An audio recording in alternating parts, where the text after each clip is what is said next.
Hi guys, digital classes में आप सबों का स्वागत है।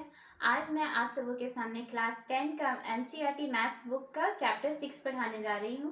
चैप्टर 6 जिसका टॉपिक है त्रिभुज, इंग्लिश में इसे ट्रायंगल कहते हैं। उसमें आपको मैं पहला समरूप आकृति सिमिलर फिगर और दूसरा त्रिभुज की समरूपता के बारे में बताऊंगी और उसके बाद फिर इनसे रिलेटेड आपको थ्योरम्स भी बताऊंगी। ठीक है, जहाँ तक मुझे पता है ये क्लास 9 में था। आप सबों ने क्लास 9 में इसे पढ़ा ही होगा, लेकिन फिर भी मैं एक बार इसे क्विक रिवीजन करा देती हूँ ताकि आप लोगों की यादें ताज़ा हो जाए। ठीक है, देखिए समरूप आकृति, जैसे कि आप ये देख रहे हैं मेरे पास एक चतुर्भुज है ABCD, चतुर्भुज ABCD, और दूसरा चतुर्भुज है PQRS, चतुर्भुज PQRS। अगर आप ध्यान से देखें तो जो AB है, भुजा AB है, चतुर्भुज ABCD का, वो PQ का आधा है, PQ का आधा है। मैं देखिए ये 6 सेंटीमीटर है तो ये 3 सेंटीमीटर है, इसका आधा हुआ। सेम उसी तरह जो भुजा BC है वो QR के आधा है। इसको हम इस तरह लिख सकते हैं AB बाई PQ बराबर हाफ। इसको इस तरह भी लिख सकते हैं BC by QR is equal to, ये भी इसका हाफ है। सिमिलरली वैसे ही हम देखेंगे जो BCD है वो भुजा SR के हाफ है, AD है वो भुजा PS के आधा है। देख सकते हैं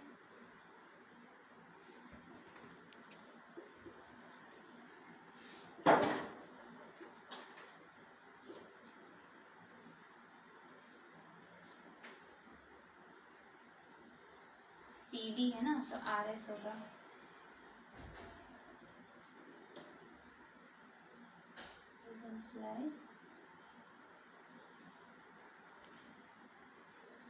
फिर है भुजा AD जो है वो भुजा PS का हाफ है, यानी AD by PS is equal to 8/2। अगर आप ध्यान से देखें तो क्या सभी का डिस्टेंस सेम है? इन सभी जो भुजाएं हैं, जो चतुर्भुज ABC में भुजा AB और चतुर्भुज PQR में भुजा PQ का जो अनुपात है वो सेम है। सभी भुजाओं का अनुपात सेम है, अतः हम कह सकते हैं कि जो चतुर्भुज ABCD है वो PQRS का समरूप है। यानी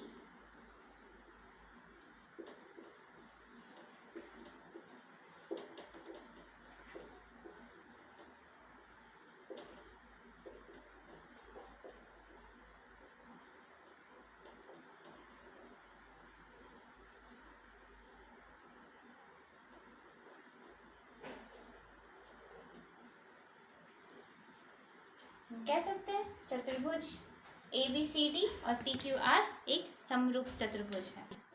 वहीं पे अगर एक और एग्जाम्पल लेते हैं, चतुर्भुज ABCD, मान लेते हैं इसकी जो भुजा है वो 2 सेंटीमीटर है, BC आपका 4 सेंटीमीटर है, CD आपका 2 सेंटीमीटर हो गई, और जो AD है वो मान लेते हैं 3 सेंटीमीटर है। ठीक है, और इसका एक और चतुर्भुज लेते हैं, ये मान लिया 6 सेंटीमीटर, ये मान लिया 4 सेंटीमीटर, ये मान लिया 8 सेंटीमीटर, ये मान लिया 3 सेंटीमीटर। क्या इन दोनों में कोई रिलेशन दिख रहा है आप लोगों को? इसकी कोई भी ना भुजा बराबर है ना इसका एंगल बराबर है, तो क्या हम इसे समरूप कह सकते हैं? नहीं, ये समरूप नहीं है। ठीक है, आई होप आप लोगों को समरूप आकृति किसे कहते हैं ये अब पता चल गया होगा। अब हमारा जो नेक्स्ट टॉपिक है वो है त्रिभुज की समरूपता। इंग्लिश में इसे सिमिलैरिटी ऑफ ट्रायंगल्स कहते हैं। ये आप लोग क्लास 9 में बखूबी पढ़े, लेकिन फिर से एक बार बता देती हूँ हिंदी में कि कोई भी त्रिभुज या बहुभुज या चतुर्भुज समरूप होता है, उसके क्या नियम होते हैं। उसके दो नियम हैं। पहला कि उनके जो संगत कोण है वो बराबर हो, और दूसरा इनकी संगत भुजाएं एक ही अनुपात में हो। इंग्लिश में हम कह सकते हैं कि two triangles are similar if their corresponding angles are equal and their corresponding sides are in the same ratio or proportion। देखिए यहाँ पे दो त्रिभुज है। मान लिया ये जो त्रिभुज ABC है वो समबाहु त्रिभुज है। सेम PQR भी एक समबाहु त्रिभुज है। PQR भी एक समबाहु त्रिभुज है। दो समबाहु त्रिभुज हम लोगों ने लिया ABC PQR। तो कोई भी त्रिभुज समरूप होता है उसका कंडीशन क्या कहता है।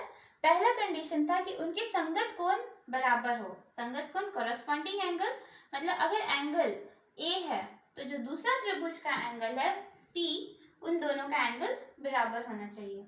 सिमिलरली वैसे ही एंगल B है, उसका जो संगत कोण है Q वो भी बराबर होना चाहिए। जो C है उसका जो संगत कोण R है वो भी बराबर होना चाहिए। आई होप आप लोगों को इसमें कोई डाउट ना हो। दूसरा क्या है कि इनकी संगत भुजाएं एक ही अनुपात में हो। कि इनकी संगत भुजाएं इनकी क्या हुई AB, BC और AC। दूसरे त्रिभुज की PQ, QR और PR, इनकी जो भुजाएं हैं वो एक ही अनुपात में हो। इसका मतलब भुजा AB अनुपात भुजा PQ बराबर भुजा BC अनुपात भुजा QR बराबर भुजा AC अनुपात भुजा PR। इन सभी एक ही अनुपात में, इन सभी का रेशियो एक ही अनुपात में आना चाहिए। उससे हम कह सकते हैं कि ये जो त्रिभुज है दैट इज, जो त्रिभुज ABC जो है वो समरूप है त्रिभुज PQR के। इट मीन्स इसका जो एरिया है ABC वो भी समरूप होगा एरिया PQR के। अब जब एंगल सेम है, इसका साइड सेम है, मतलब कोण सेम है, भुजा सेम है, तो त्रिभुज भी सेम है, तो इसका क्षेत्रफल भी सेम तो होगा ही। आई होप आज का जो हमारा टॉपिक था समरूप आकृति और त्रिभुज की समरूपता, आप लोग अच्छी तरह से समझ चुके होंगे। अब मैं अपने नेक्स्ट वीडियो में प्रमेय 6.1 पढ़ाऊंगी। अगर आप लोगों को मेरा ये वीडियो अच्छा लगा होगा तो please subscribe my YouTube channel Glitter Classes and press the bell icon. Thanks for watching.